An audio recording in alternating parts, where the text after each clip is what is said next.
The rain had been falling over Los Angeles since early morning, turning busy sidewalks into shimmering reflections of neon lights and passing cars. Most people hurried from one building to another, shielding themselves beneath umbrellas, barely noticing the faces around them. But sometimes, hidden among the crowd, there are stories so powerful that they only need one person willing to stop and look. On that rainy afternoon, Johnny Depp became that person. After finishing a long recording session, Johnny decided to take a quiet walk through the city instead of calling for a car. Wearing a dark jacket, jeans, and a worn-out baseball cap pulled low over his face, he blended into the crowd. He enjoyed these moments of anonymity because they reminded him what life felt like before cameras followed his every step. As he passed a small convenience store, something caught his attention. Under the narrow awning stood a boy who couldn't have been older than 12. His clothes were soaked from the rain, but instead of trying to stay dry himself, he carefully wrapped his jacket around the shoulders of a little girl standing beside him. She looked no older than 6, shivering as she clutched a small stuffed rabbit with one missing ear.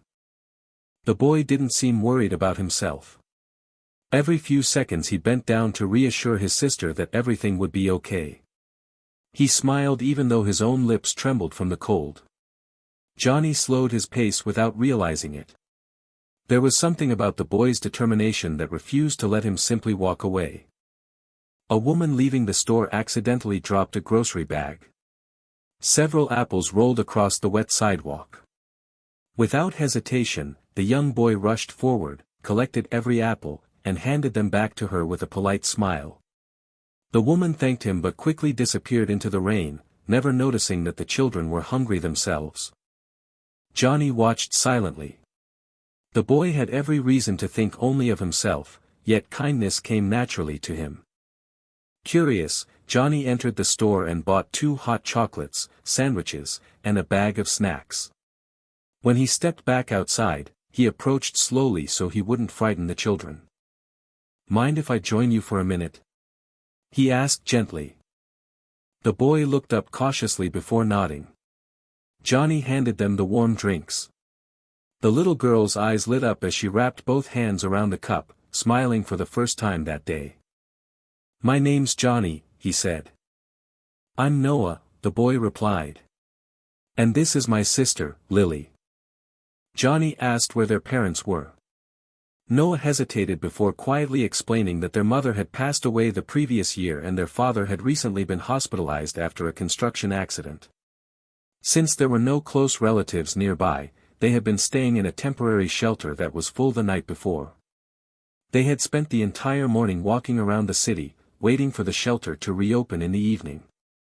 Johnny listened without interrupting. He didn't ask questions to satisfy curiosity. He asked because he genuinely wanted to understand.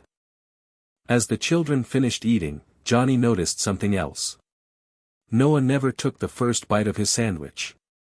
Every time Lily reached for more food, he quietly gave her his portion. It was the kind of sacrifice no child should ever have to make. Johnny remembered something from his own childhood.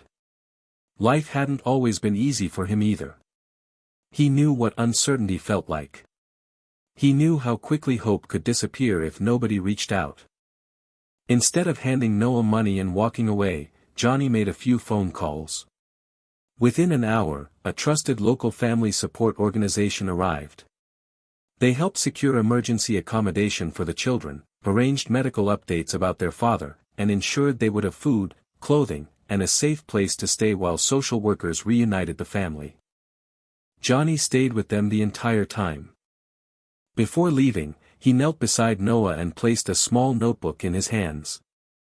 "I want you to write your dreams in here," Johnny said with a smile.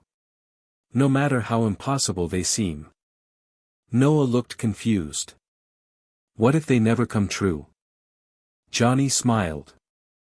"The only dreams guaranteed to fail are the ones you never write down." Months passed. Their father recovered enough to return home, and with support from community organizations, the family found stable housing. Noah returned to school, where he discovered a love for drawing. Every afternoon he filled page after page with sketches of superheroes, movie characters, and city streets. One day, a teacher entered one of his drawings into a local youth art competition. He won. That victory earned him a scholarship to an arts program, where professional illustrators encouraged his talent. Years later, Noah stood inside a movie studio holding concept artwork for a major animated film. As cameras flashed around him, a reporter asked what had inspired him to become an artist. He smiled before answering. Years ago, a stranger stopped walking long enough to see us. He didn't just give us food. He gave me permission to believe my future could be different. That single moment changed everything. Johnny never expected recognition for what he had done. In fact, he rarely spoke about it. But sometimes the greatest acts of kindness are not the ones remembered by the world, they are the ones carried quietly in someone's heart for the rest of their life. Because kindness isn't measured by how much you give. It's measured by how deeply it changes another person's future. And sometimes, all it takes to rewrite someone's story is one person willing to stop, listen, and care.